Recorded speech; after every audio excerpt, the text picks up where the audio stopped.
This is Jason David Frank, and you're listening to the Geekcast Radio Network.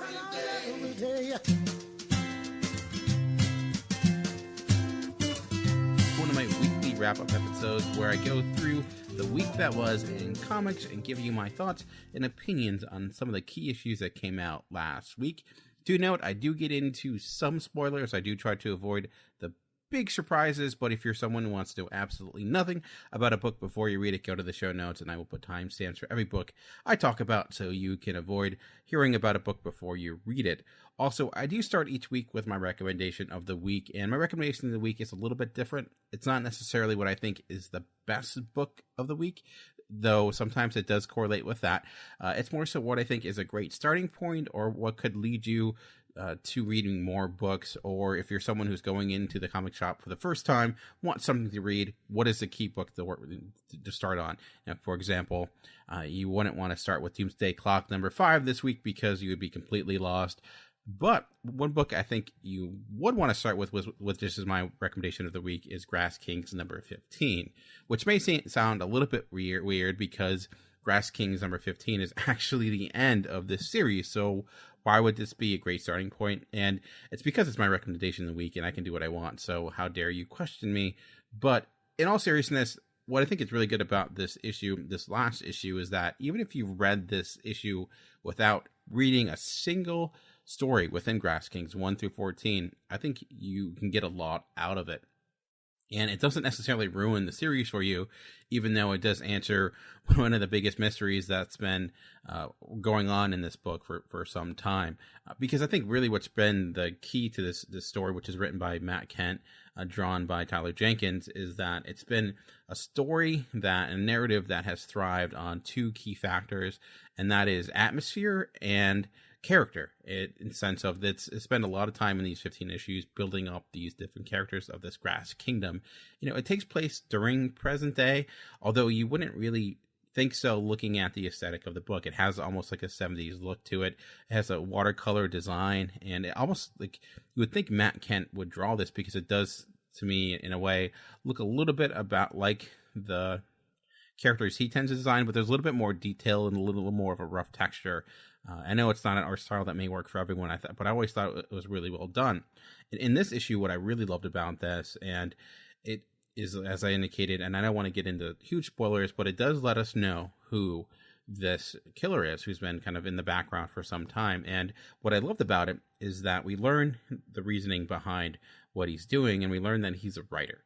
And he's been killing all these people, not because, he enjoys killing, that's more of an added bonus. It's because of what comes next, just the grief and the suffering that these people feel. And I thought, reading it, I'm like, I think this is in a way Matt Kindt as a writer, even, Tyler Jenkins as a creator as well, and talking about those who create stories and in a way their addiction to grief. Because Matt Kindt, as a writer, has had a lot of stories that do have a sorrow, melancholy feel to them. This book, for example, and how, in a way, writers can somewhat feed off of that. There's almost, at times, in addiction, they like seeing their characters go through hardships. And on a meta-contextual level, I found that a little bit fascinating. Like, it wasn't necessarily, I think, a critique saying this isn't the right thing to do, more so of like, this is how you get good drama. It is addicting as a person who's causing it to happen, and also the person who's soaking it in. And we do like, a lot of us do like stories that have an element of tragedy to them. And within that, you forget that, yeah, these are fictional people, but you're legitimately seeing people suffer and seeing people go through some awful things for your own amusement in a weird way. And looking into that and asking, is it right, or why is that? Where is that coming from? And I loved the opening. From the opening, it had me hooked, and I was like, wow, I did not expect that to be how this book opened with this specific issue. Like, the last book left off and we knew that, okay, they're closing in on this person. I'm thinking maybe this might be more of an action-packed issue. This had a few, like issue, I believe it was 13, when they were actually invading Grass Kingdom, was like, wow, this is action-packed. There was like explosions and stuff like this. And this has been more of a methodically paced book.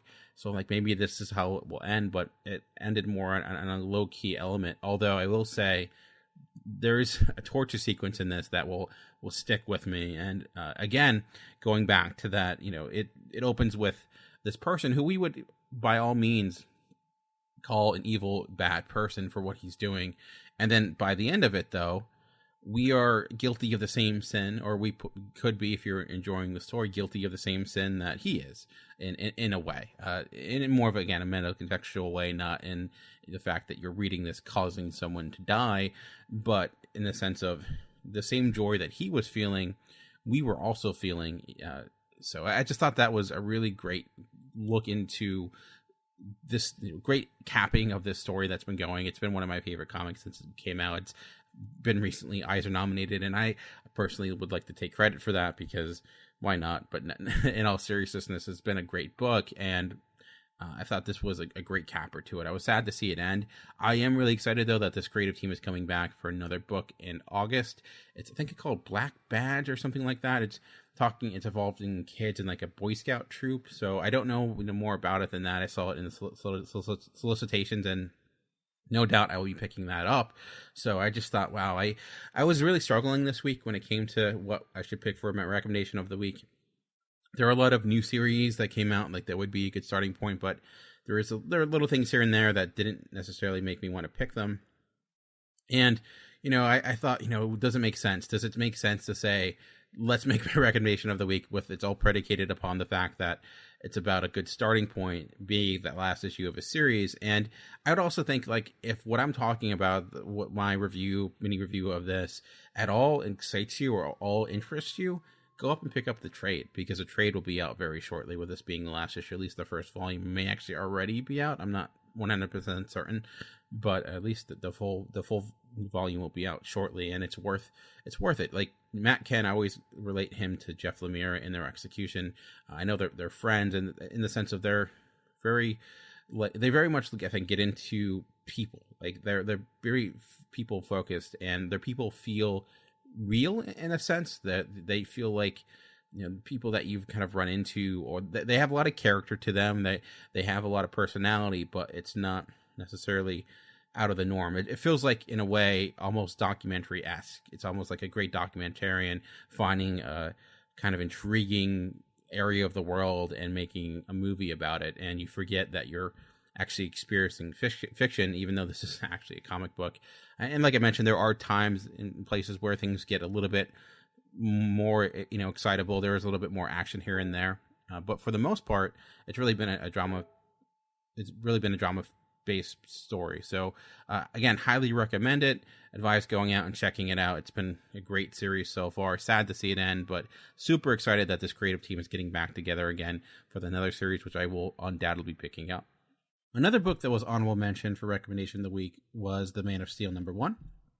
Brian Michael Bendis' first full issue of Superman. We saw his short story in Action Comics 1000, also saw his short story in DC Nation Zero, but this is the first full issue that he's been writing.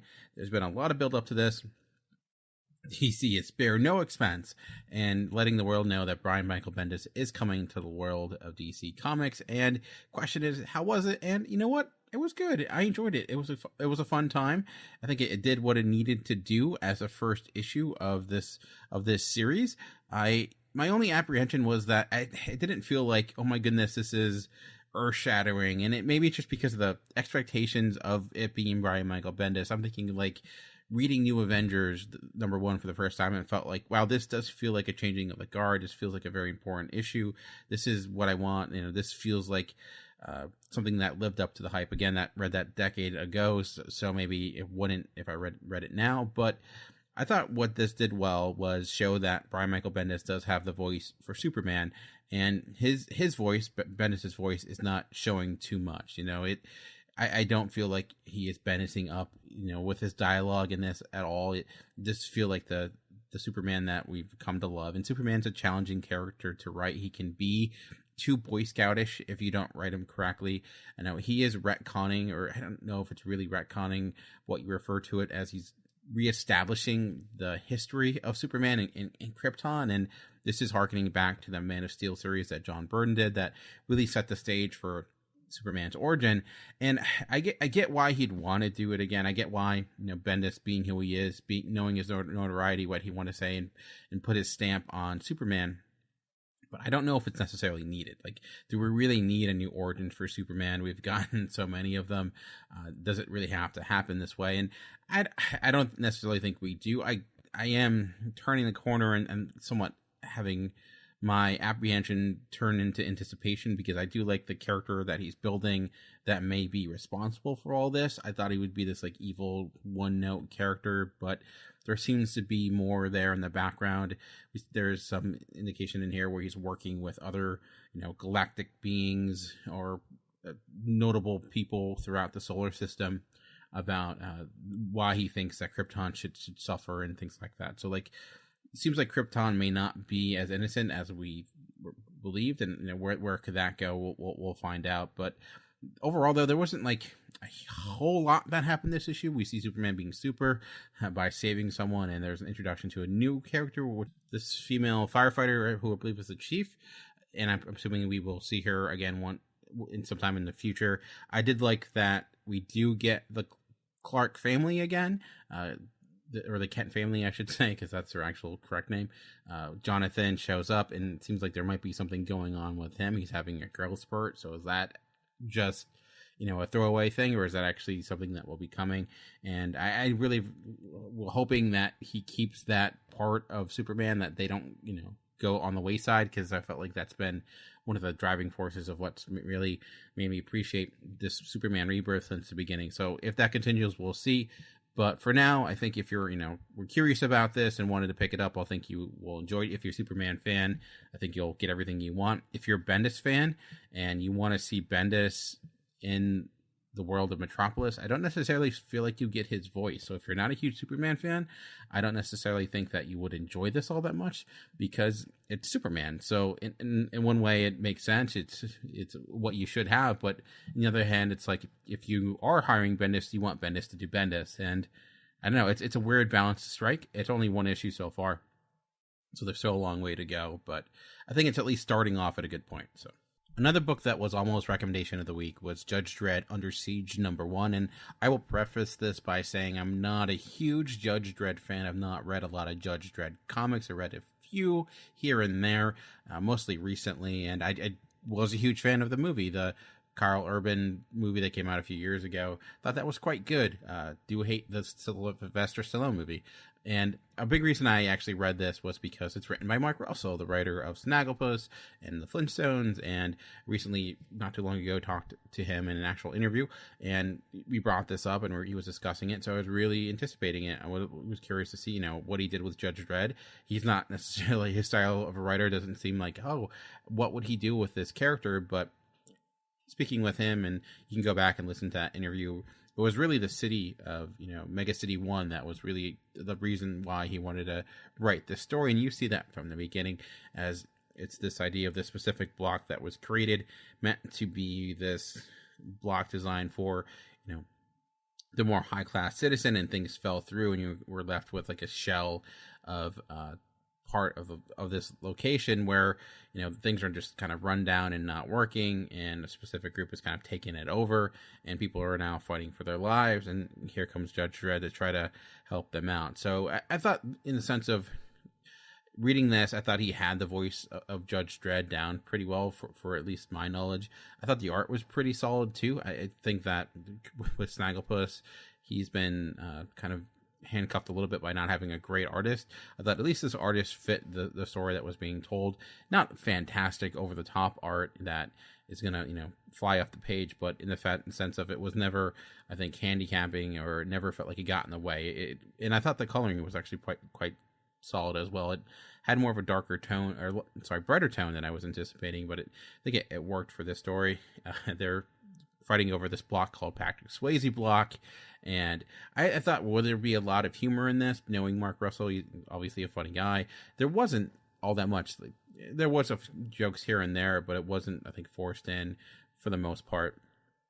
And I thought, it did itself well as the first issue, establishing, this concept, giving you idea. And I like the fact that you do have this gang that's trying to take over this location, but there are actually people in that group that are trying to take it upon themselves. And you're seeing just really why the society of Mega City 1 has its problems in the complications of creating a city like this and urban development and stuff like that, and certainly ties into much of what is going on in our world and how we have, locations that can't have drinkable water and how that stuff tends to happen. So even maybe not under purposeful pretenses, or maybe sometimes because of that. But so yeah, I don't know if honestly if huge Judge Dredd fans would dig what he's doing here. I can't say because I'm not one of them, but as a casual Dredd fan and as a bigger Mark Russell fan, I was impressed by it and I enjoyed it. That was a good time. But it's not, I don't think it's intellectually as engaging as his Snagglepuss or his Flintstones.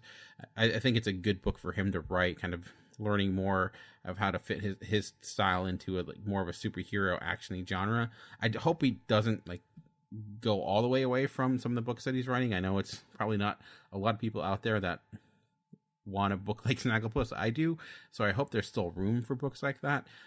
But I think he could perhaps bring something new to the table for Judge Dredd and other books moving forward. Another book that was in the running for recommendation of the week was Harbinger Wars 2, number 1. This is the beginning of Valiant's big summer event, although event with a small e. I feel like when Valiant does events, it doesn't overcome their storylines for the most part, and usually they're only they don't go on for 16 months. They tend to go on for 4, sometimes even smaller. Usually their events are a few issues, usually rarely over 5 or so. And this is written by Matt Kindt, who's, I would think, probably Valiant's best writer currently, writer of X-O Man of War, and now he is taking on Harbinger Wars number 2. And I will say, I was hesitant to recommend this as recommendation of the week, primarily for 2 main reasons. This does tie a lot into the Prelude, and usually Preludes are ones you can typically skip, but in this case I would say no, you would want to read the Prelude because it sets up pretty much everything for this first issue. If you don't read that, you could probably be quite lost in what's happening here for the most part. The other problem I had, so it's Harbinger's Wars number 2. So do you need to know and read Harbinger Wars, the first one? I would say so far no. The main person in this is Livewire, who's this Scythe who, for those that don't know, they're kind of like the mutants of the Valiant world, but instead of gaining your powers during puberty, that you have to go through this process in order to have them be activated, and sometimes the process can lead to people being killed. And sometimes the powers that you get are not the greatest things in the world. Like last year's Secret Weapons series showed us, sometimes your power could be talking to birds or having random items appear for no apparent reason, or not having the ability to control what you get at that moment in time. But people are coming around trying to kill some of these Scythes, so Livewire feels like the only choice that she has is to really wipe out the world's satellites, and with that, a lot of the power grid, causing utter chaos. And that's where this lost me a little bit, because Livewire is designed to somewhat be the hero here, and I felt like I understand what she was coming from, because she felt like these people are trying to kill these kids and she wanted to stop them. But her actions at the moment made sense because they were her emotional reaction to almost being killed or seeing people being killed, causing these satellites to fall. She has the ability to kind of control technology. And then, though, her reaction afterwards seems a little bit off kilter to me. This is causing complete and utter chaos. People are dying, kids, families, innocent people are probably dying because of her actions, and she doesn't seem to have any type of remorse to it, at least as of yet. And it was really hard to sympathize with her as a character, because you're causing some horrific things to happen for people who have no skin in this game whatsoever. They're just trying to live their daily lives, and now you're destroying that because of your actions. And I don't know. That's where I was having challenging understanding it. And a lot of Valiant characters do show up, from Bloodshot to Ninjak, to try to figure out what's going on here. So it's almost like a mini Civil War in a way, because different characters are siding with different people. X-O Man of War seems to be maybe on the opposing side, possibly trying to bring her down, or maybe not, or at least people are trying to convince him to. And Bloodshot and Ninjak are there, and Ninjak, who works for MI13, is obligated to try to maybe possibly bring her in. So it's a lot of lines are being drawn, and so I'm excited for where this can go. And I trust Matt Ken, I trust Valiant. They usually do events like this well, and I love Secret Weapons last year, so if they can kind of capture that magic again, I'll be super happy. Solid art as well. Sometimes with the Valiant events, they have a very different look to them, like 4001 last year or 2 years ago, I forget when that came out, but in this case it was really good. I liked the design overall. So if you've never read a Valiant book, could you pick this up and understand everything? I don't know. There's a lot of exposition dropped to kind of explain what scythes are here and there. So it does seem like they are well aware of people maybe picking this up that aren't necessarily Valiant fans. It does give you some background over some characters. Like I mentioned, Ninjak purposely points out that he works for MI13, and I'm sure that's also in there for people who may be reading a Valiant book for the first time.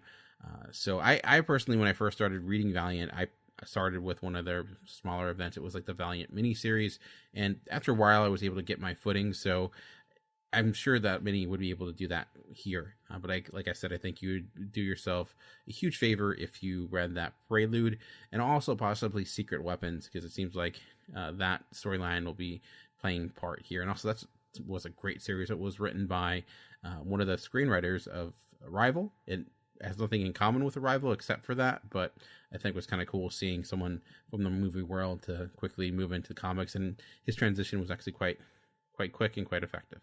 All right, well, staying in the world of Valiant, we have Quantum and Woody number 6, and this actually starts a new creative team coming in. Daniel Kimball Smith, who was writing it previously, has left. New writer Elliot Rahul is now writing, and with artist Francis Portello. Neither are creators that I honestly know a huge amount about. I've maybe read stuff from them previously, but I don't know off the top of my head. And I really like the Quantum and Woody stuff that was happening prior to this. I thought the run was quite good, and I was like hoping, okay, well, can they step in and do just good of a job? And I think it's time to tell. I don't necessarily know if it will just be as great as what they did, but I'm liking what they put out so far. This is a tie-in to Harbinger Wars, and I just mentioned how Valiant doesn't usually allow events to take over everything that's going on in the universe, and then of course we have a tie-in.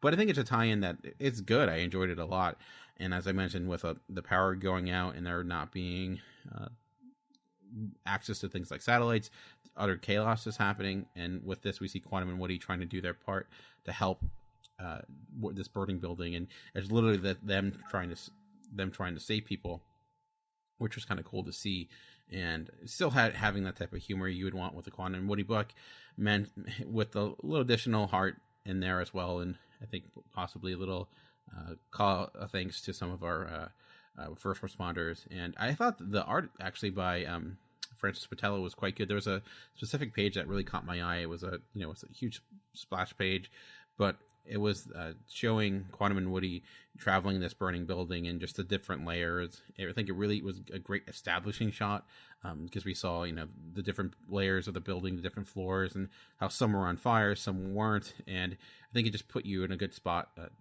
space here to see this, where they're located. That really added some tension for the scenes that came next. So I thought that, they had, to me, a lot to live up towards, and I think they have the voices of this character. Elliot Rahul has written some other stuff for that Valiant previously, so he knows like this world pretty well.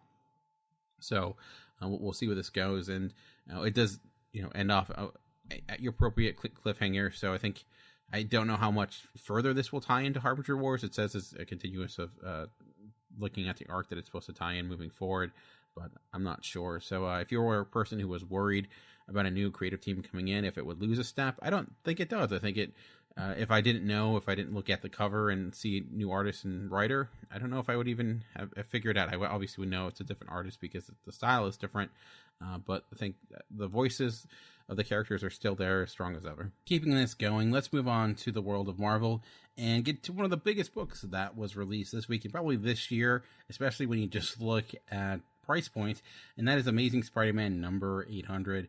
And, the penultimate issue to Dan Slott writing Spider-Man, the 800th issue, the end of this Red Goblin storyline. A lot going on in this 800th issue. Also, apparently, possibly Stuart Eminem's last work ever. He's might be retiring, or he's retiring partially. So that's sad to see, because he's a great artist. But the question ultimately is it any good? Does it live up to the potential hype? And I think for the most part it does.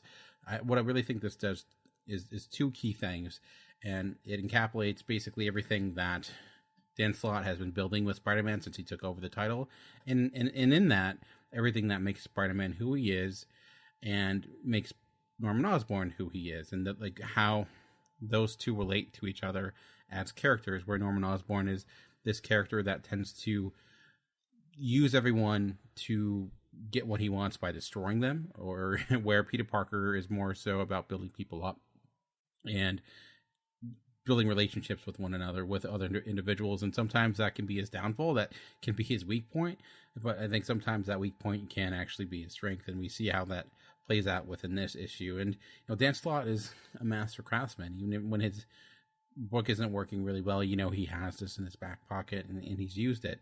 Now, will this go down as one of the best Superman or Spider-Man comics ever written? Will it go down as one of the best Dan Slott comics ever written on Spider-Man? And I don't know. I liked it. I thought it was good, a solid, satisfying ending. It did what it needed to do. And I think a problem with a book like this is when it's this 800th issue and it's been building up to this moment, some people aren't going to make it out alive. And when that's there, it doesn't necessarily have the same type of impact per se, because you're just waiting for it to happen. Just, okay, who's the person that's going to be dying in this issue? And not everyone walks out safe. And just in the same fact that it's comic book deaths, we know that those don't tend to last very long. So I understand the way he went about it, and I thought the deaths within themselves were effective, but I think maybe if those occurred at $7.99, they actually may have been more impactful, because they wouldn't be expecting them coming that early. So with that said, the other piece of this is that the big elephant in the room is the fact that it is a $10 book. And that's a lot of money for an issue, and I think far too much. It's more money. It's a couple $dollars more than Action Comics 1000, and you get less pages. To its credit, though, it is one story, although with multiple artists. It's broken up to different chapters, and each artist gets a different chapter suiting him. Like I mentioned, Roberto Ramos, for example, and even though it was different artists in each chapter, it wasn't very jarring, so I'll give them that. Waking up like they did, it didn't feel like I was ever taken out of the story, or ever felt like the styles were so drastic that I wasn't reading the same comic for the most part. So I'll give him credit for that, but I don't necessarily think it maybe is deserving of that $10. That's as much as a first volume trade for an Image book, and I don't think you get as much. I should say, get as much out of this as I would for that. So, and that's a price point thing. It's not really something you could put on the writers for the most part. I don't know who really makes that decision, so I don't try to use that to incorporate when I'm just looking at the quality of the book. But recommending the book, telling you if you should go buy it, I just say just tread lightly. If $10 is too much for you, maybe wait for the trade, or maybe wait to buy it for cheaper, or what have you. It to me is not necessarily a must have to read it now. That my jaw was on the floor because I was just so amazed by it. It was good. I enjoyed it. It was fun, but I was not. I wasn't left with the same type of impact I've had reading other, something like Superior Spider-Man still is to me the peak of this. But if you've been loving the Red Goblin storyline, you'll probably, I think, find this ending very fitting. And it's kind of funny because if I look at Amazing Spider-Man number 800 and Punisher 225, which book did I have much more fun with? I would say Punisher 225, although Amazing Spider-Man 100 is much more of a complete story. So I do got to give it credit there, but I've just been really enjoying this, what Matthew Rosenberg has been doing with the Punisher, this Punisher War Machine. And this issue sees the Punisher just go toe-to-toe with some of these heroes, from Captain Marvel to Spider-Man, and it's just kind of fun seeing him find out ways to outsmart these people, finding ways to basically, go out of his way to still enact the punishment he thinks is deserving. And although seeing that, Captain Marvel is no slouch either. So I think they were able to find a good balance of, finding ways to show how powerful or how much ingenuity a character like the Punisher has, but at the same time, not making the other heroes look like fools, except for maybe Spider-Man, who does, I think, have some good jokes. And I gotta say, I like the way that Matthew Rosenberg writes Spider-Man, so hey, maybe we'll get more of that sometime soon. Who knows?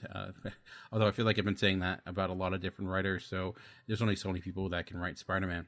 But I think it has maybe 1 or 2 more issues. I know this will be renumbered in August with more of a classic Punisher storyline, and I get that. I think this is only could go so long, although it's actually gone longer than I thought it could. But still, also the covers lately have been really great as well. And the next cover for the next issue looks like Baron Zemo showing up, and I love Baron Zemo, so maybe that means the Thunderbolts. So that's a lot of fun. And again, this is the most complex story. It's pretty straightforward. Punisher doing what he does. And I actually remember the very first issue Matthew Rosenberg wrote. He had an essay in the back about his take on Punisher, how he thought he was a very blunt answer to a really complex question. And I think we're seeing that play out here, and the ramifications of what happens when you use that answer and how that answer might come back to haunt you, especially if you're Nick Fury. So yeah, I don't know if purists for the Punisher love this storyline. As someone who just, has a passing interest in the character, I'm glad to see it continuing, and I'm just going to kind of enjoy it for what it is in all of its insanity. Speaking of books that have been a whole lot of fun, Marvel 2-in-1 number 6 came out, and it's been a while since I feel like we've had an issue of this series. I don't know if it's missed a month or what's going on, but I'm glad that it's back, and it's just as good as it left. And I kind of feel bad that Chip Zdarsky is not actually going to be writing the Fantastic Four series, because, man, he seems to get these characters, and this is everything I would want in a Fantastic Four comic, and even though it's only half of them. Oh, and I guess in this way, it's more than half of them, because we're in another dimension, but he has all these voices down. I know, I was somewhat concerned that Chip Zdarsky would have too much, similar of Bendis with Superman, having too much of his voice, but he doesn't have it, and there is a lot of heart in this, too. There's a great back and forth in this between Mr. Fantastic, or this Mr. Fantastic of this other universe, and Ben Grimm, and also his utilization of Doom, and how Doom is still Doom, even if he's trying to do the right thing. And this is a planet or universe in which Doom combined with Galactus took over Galactus and is now the planet eater that Galactus used to be, and now he's come back to Earth to basically eat the last living thing that exists, and what that means, and they're trying to stop that from happening. And I just thought that the plan that he put in place, Chip Zdarsky, I should say, within this, and Jim Chung came back as an artist, and he did the first 2 issues, I think. I was happy to see him come back and do this. I love his art. I don't think we get enough of it. I just wish that at one point we would get a series that he would stick with, instead of just giving us like 1 issue here and 1 issue there. I don't know. Maybe that'll never happen again, but I think if he stayed with his book throughout, it'd be even better. So I know this is continuing. I don't know if it will stay Human Torch and the Thing throughout when the Fantastic Four come back. I kind of hope it does. Overall, I've just been having a lot of fun with this book, and I really like his voice for the Thing. He's really made him such a focal point of this series so far. He's had a lot of weight on his shoulders as a character, because he's been holding the secret, which I think we all knew the answer to, but is somewhat revealed at the end of this book. But I always think the Thing is one of the better characters. He used to be one of Marvel's big characters, and Wolverine came along, but he has so much to him, and I'm glad that he's getting more attention with a series like this, because there's a lot of great storytelling you can tell with him. He certainly has a sympathetic aspect to him. He's got a great look as a character, and knowing that he's also bringing along Johnny Storm in this, who they're not having that normal combative relationship because of they're trying to find Reed and Sue, and they know that their powers are dwindling, and it's interesting seeing them with this type of conflict occurring, or with this issue happening, because you get the different side of the relationship, which I think will be great. And then when the Fantastic Four do come back, we'll get that classic story once again. But for now, I just love this book. It's been really solid, and again, I'm hoping and praying that Jim Chung comes back and does more Marvel books. All right, let's move over to DC for their biggest book that came out this week, which was Doomsday Clock number 5. And I'll be honest, this is a tough book to talk about.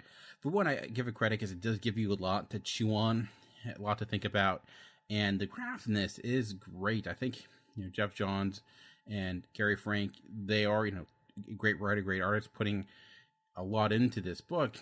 But with that said, I can't help but think I don't know. There's something about it that is just not clicking with me with this issue. I did like the last issue. I thought it was the best issue so far, but I keep thinking and wondering ultimately, what is the point of all this in a way? Like, is there going to be something that it builds towards? And we get some hint of it here. And I guess what I'm having trouble with mostly is that it seems like what they're doing, especially with this issue, is trying to take the DC universe and place it into a same situation, same type of tone of where the Watchmen universe was when that was released. And I just don't know if that is fitting or that makes sense to me. Like, I like the I like, it's a strong word. I understand the idea of saying, okay, what if we took the Watchmen and the DC universe and we kind of combine them? And again, you have like a meta level commentary of showing that, you know, since Watchmen was released, since that book was released, it forever changed comics and superheroes, how we approach them. It made it even a little bit more challenging to tell those just superhero stories of old. They lost their innocence in a way in outside of the pages of the comic books. So I can kind of see how doing that, we could show how much of the world of the superheroes have been impacted from Watchmen since that point. You know, they lost what they once were, and how do you kind of showcase that within this book? And, you know, using Dr. Manhattan maybe as the catalyst of showing, like, once Watchmen ended, him and his influence, in figuratively and I guess literally in the story, caused the world of comics to have a little bit more of a darker tone. Things got a little bit more serious. You couldn't do, you know, the fun kid stories anymore. You had to be darker and edgier, and we're somewhat getting out of that here and there, but it's still really there. Now with this, it's taking that DC universe and stepping up even more, and it just, I guess, it doesn't feel like I'm reading a DC book.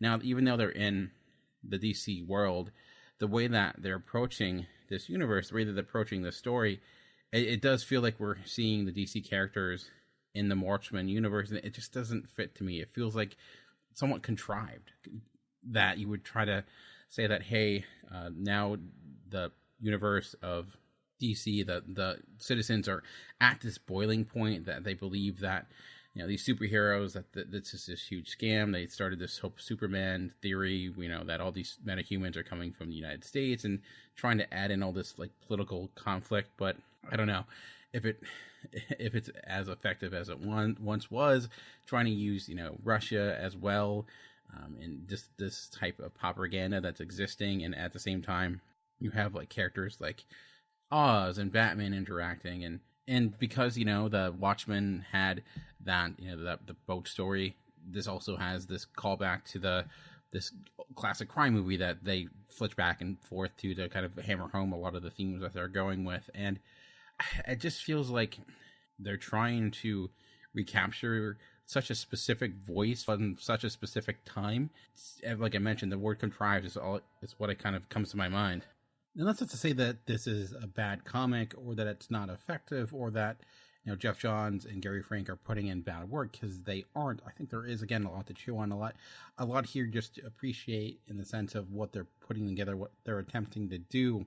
I just don't know if necessarily it's working for me on a subjective standpoint as much as I would hope it would. Or I guess it's not really, like, I guess the word I say is necessary, in the sense of, I don't think Watchmen is this untouchable piece that you can never take apart or ever continue or write stories about. You know, all aspects of fiction to me can be utilized or adapted or changed. I mean, we had Baz Luhrmann make a Shakespeare movie.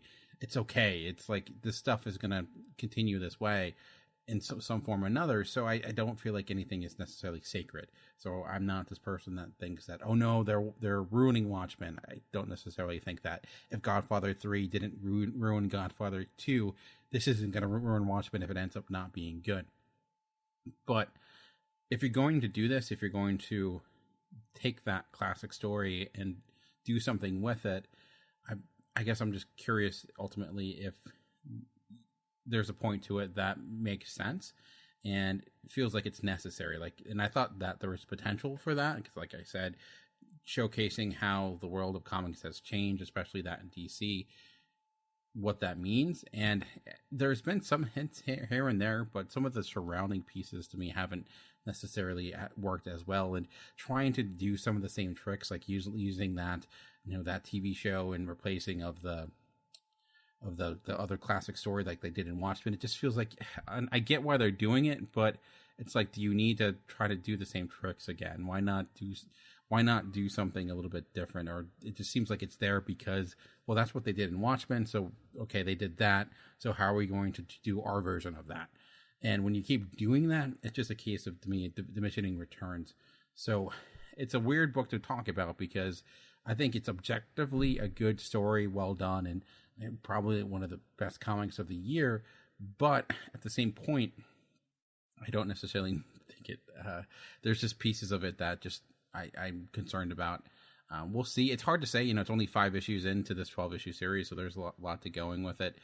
But this issue just has me concerned because it kind of brought up a lot of the stuff that was on the kind of the back burner. And if this is what they're focusing on moving forward, I don't know if I will enjoy this as much as I was hoping to. Also, the big comic that will be coming out, I think, shortly is Batman 50 with the wedding. And up to that point, we're getting some of these Prelude issues with Batman, Prelude to the Wedding #1. This one focusing on Damian and Ra's al Ghul. And I did really like this, and not really because of the interaction between Damian and Ra's al Ghul, but some of the conversations between Damian and Selina Kyle and how he's approaching it and the things he's going through, knowing that his dad's getting married and what that means for him. And I appreciated that approach to it. And again, the conversations between him and Selina and their relationship, which hasn't really been focused on all that much. And, him, like, does he call her mom? Are they having kids? What does that mean for him? Imagine having a Selina Kyle, Bruce Wayne child, what would that mean for Damian, knowing that he is not, the son that he planned? It was a son that was kind of made in secret in a lab, and he doesn't have that same relationship. So I think, this actually, in a way, could benefit Damian a lot as a character by approaching it this way. It gives him a lot more, I think. There's aspects to him that are now more sympathetic than previously, and which I have not always been the huge Damian fan, but in a way, now I can kind of see, I feel like his attitude is softening, but, at the same time, you still see that arrogance pop up here and there. So I hope we get more of this. There's, I don't know if there are other Prelude issues, what they mean, but I'm surprised that they really haven't focused on this a little bit more. We got some of this in the one storyline where they went to confront Ra's al Ghul's daughter. I can't think of her name right now. It slips out of my mind, but we got a little bit there between Damian and Dick Grayson, but we still haven't really got, I think, a great conversation between Bruce and Damian. I'm waiting for that to happen. I don't know if that's going to happen in issue 50, but in the meantime, the Selina Kyle and Damian, to me, that was the benefit of this. There are some other things that happened with him doing some other, as again, the Ra's al Ghul piece, which was okay, but the other conversation was by far what made this issue what it is.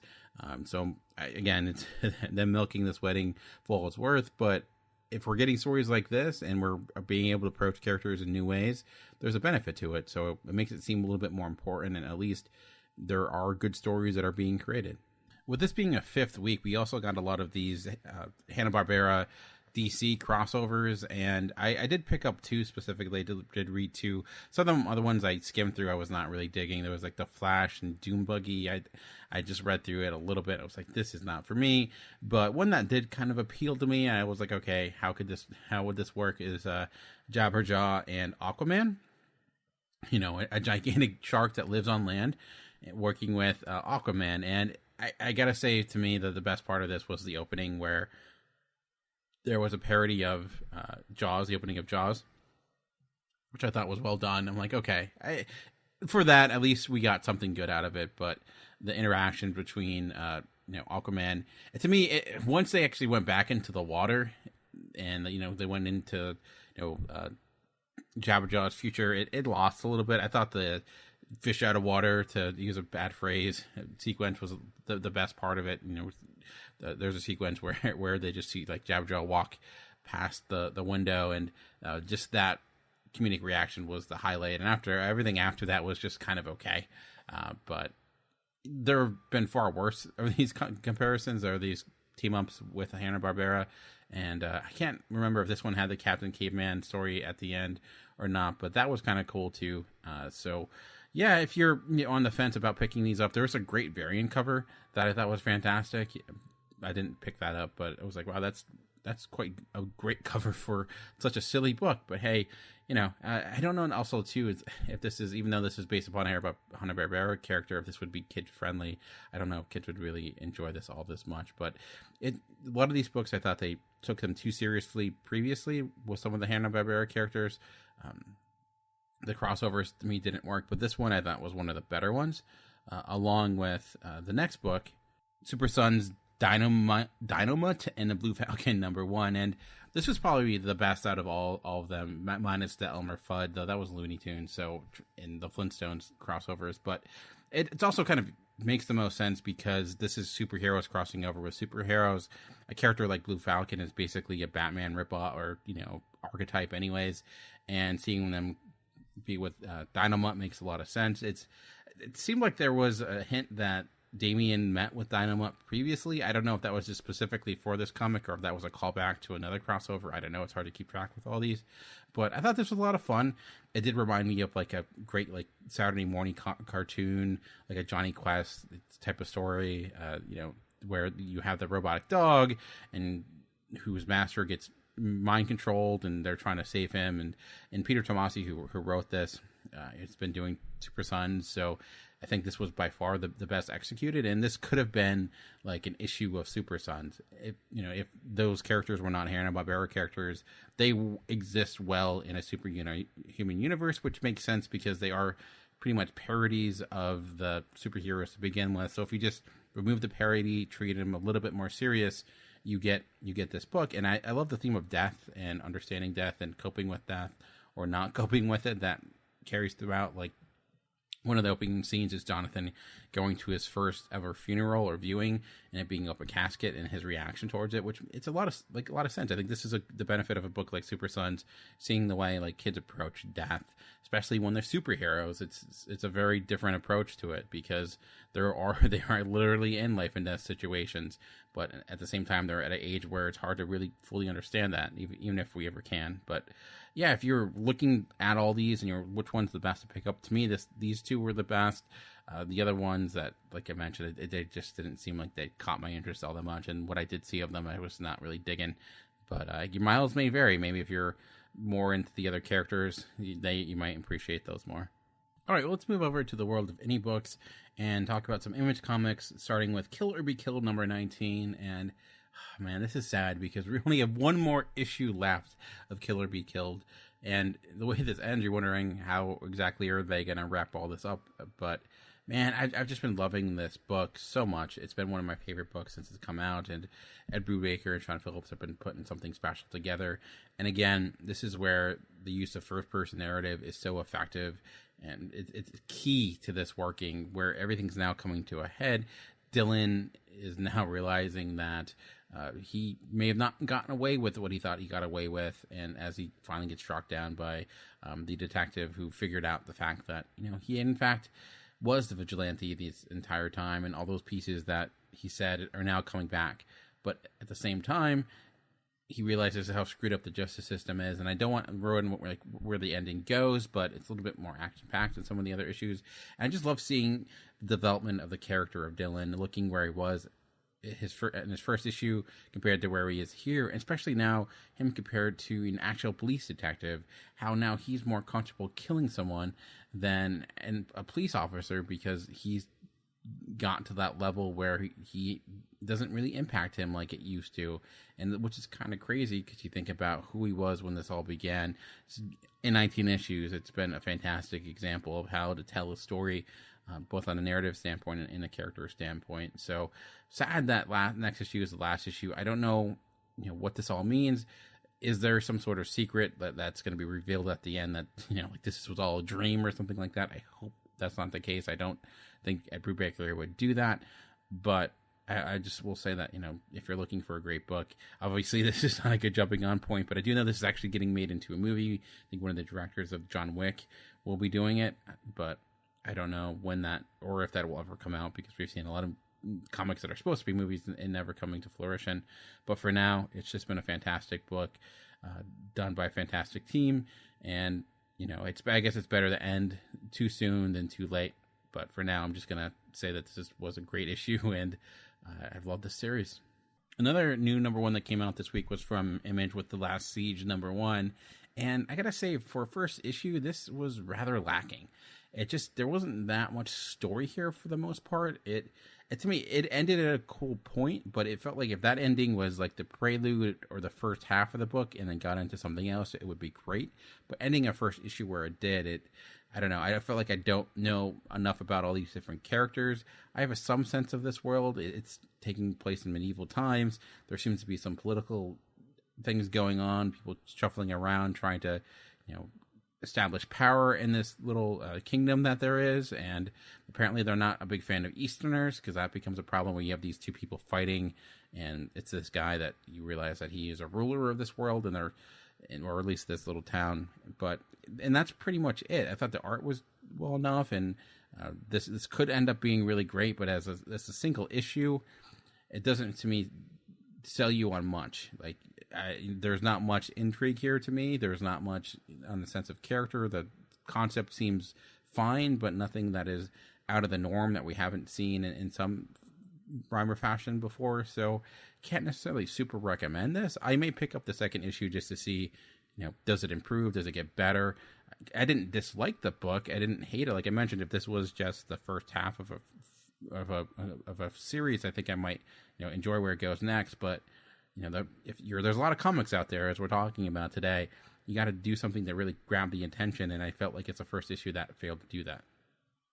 One book that has not failed to get my attention is Royal City. That has come back now with Royal City #11. We're now in the third arc, and I think it might possibly be the last arc of this series. And the first arc started in present day, where the second arc went into the past. And throughout this comic, the death of Tommy, which has been, one of the kids of this family, has been haunting over this family, literally and physically, figuratively, this entire time. Words are hard, and issue we're kind of seeing why that is a little bit more and more. And what's different about issue #11 is that there hasn't been really flashbacks per se.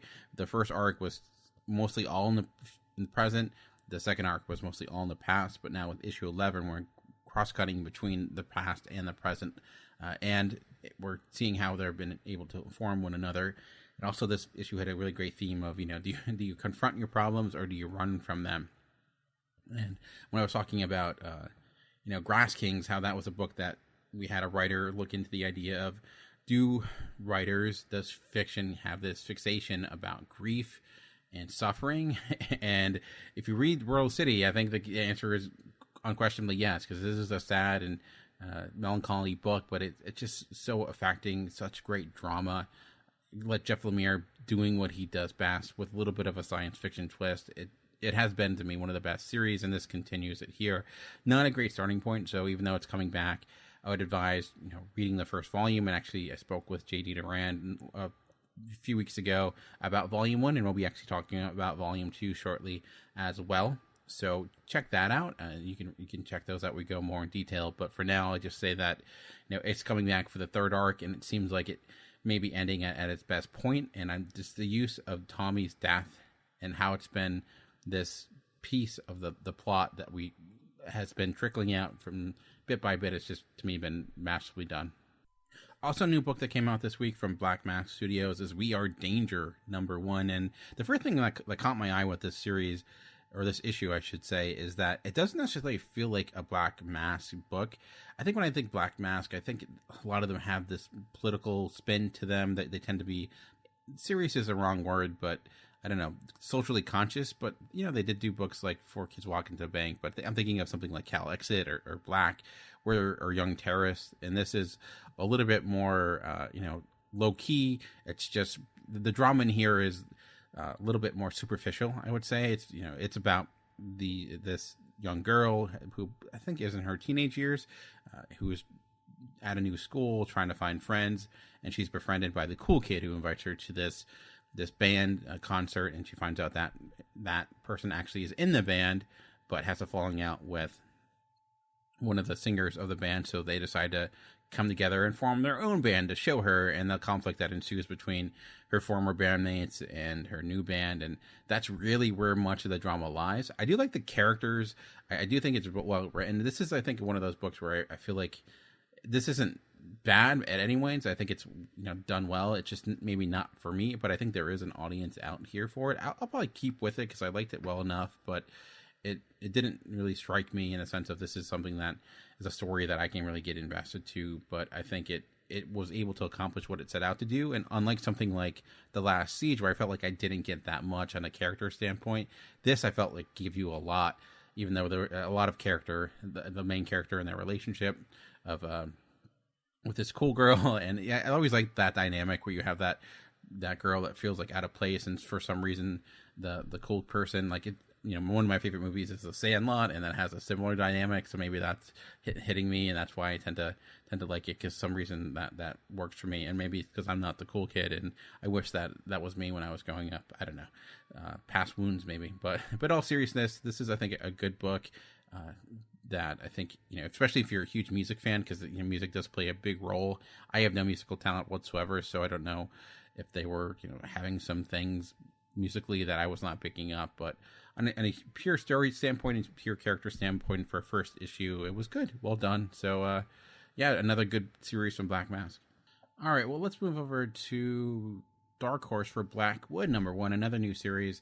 And I think in a very simplistic way, you can call this Harry Potter for college, where it is this based on this school where all these people are sent that has some mystical elements about it. But the difference with these kids are they don't know what they're getting into. They just think they're going to this alternative college. They don't know that they're magically inclined. They don't know that there's more going on here than your typical college, and they kind of are thrown into this world. And as you would expect, things seem to be happening that they can't explain. So I liked it well enough. I guess my question would be, like, what is the purpose of keeping them in the dark as much as they did, as for as long as they did? Because it ends up them getting into some crazy things by the end. I'm like, okay, if they're bringing him to the school, they know what's happening. If the intent of the school is to prepare them for this supernatural piece, which I would imagine so, because they're all connected in some way. They all have this ability.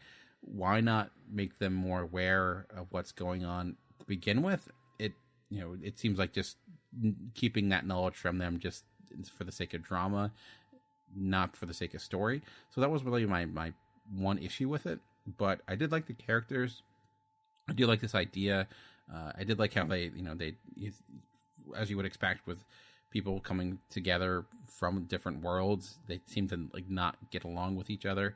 But when things go sour and things go crazy, they're kind of forced to try to get along. It's your classic reality TV show type of situation, I guess. But yeah, so I didn't love it. Like I said, that was my big key issue. But I thought there's enough here concept wise that it could work, so I might keep with it. But not one of Dark Horse's best new series that have come out. But I think there may be an audience for it, especially if you are a huge Harry Potter fan and you want to see a similar idea, but just through a different voice. All right, well, one more book to talk about today, and last but not least, definitely not least, as it was one of my favorite books that came out this week. It's been one of my favorite series that's been going for since it's been released, that's Abbott #5, and this marks the end of this series, unfortunately, but I thought it did end at a good point, and I mentioned when I first talked about the first issue that I was a little concerned with the supernatural elements that would overtake the story, and in a way it did by the end, but I was okay with it because I fell so much in love with the character of Abbott. I felt she's such a strong character with so many things going on. That there was one piece that in this that I felt like I missed something in a way where a relationship begins near the end, which I don't know, maybe I completely missed it. It seemed like that wasn't something that I was keying in on in a way. But outside of that, it's been such a well-told, fun, unique book. And the thing that has stayed with it since the beginning has been like the style and atmosphere of this book. It's the panel designs have been phenomenal.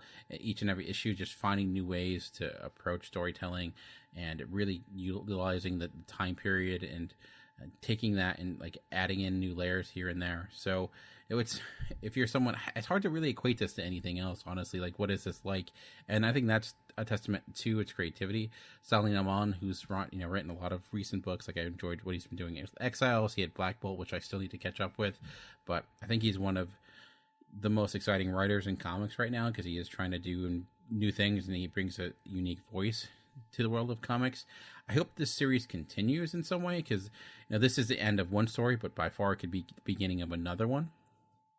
We could have another Abbott spinoff or miniseries or what have you. So I don't know if there's any plans for that. I hope that there is.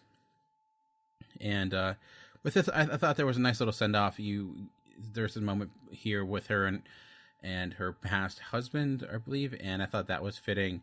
And I also thought, how it intertwined some of the social issues that were happening at the time were effective. And there was also a lot of great, there's a great moment in this with utilizing a werewolf, and just the use of a shotgun and a werewolf I thought was a lot of fun. So this book is kind of delivered on all the different levels, and I think it might have a strong feeling that when Eisner's come around next year, this one that may pop up in the new series catalog section, I think there's a good chance of that.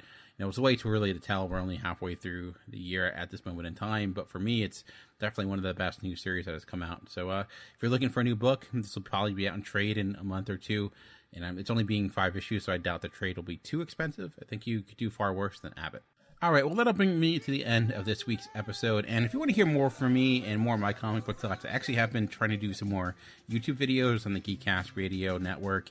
We have our own YouTube channel, and all of our podcasts are there, but also wanted to get some video content. So I've been going through a lot of the Marvel refresh books, giving some ideas. You probably hear me repeat a lot of the same stuff I did on this podcast, but some people like podcasts, some people prefer video content, so we're trying to give people what they want, and seeing, depending on what gets more ears, what gets more eyes, that might be what we focus on more going forward.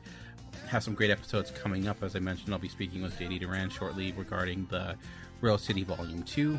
Matt Stewart and I talked about Howell County Volume 3 last week. We'll be also talking about a new series, Revival. I shouldn't say new series, as it's been around for quite some time, but new series to us, Revival from Image, that came out, I think, about actually 10 years ago, or 8 years ago at this point.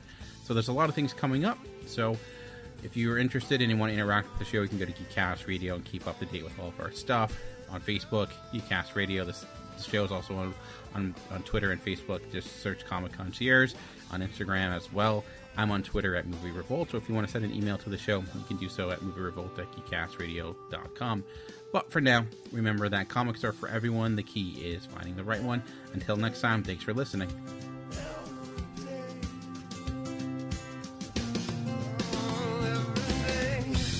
Pick me up.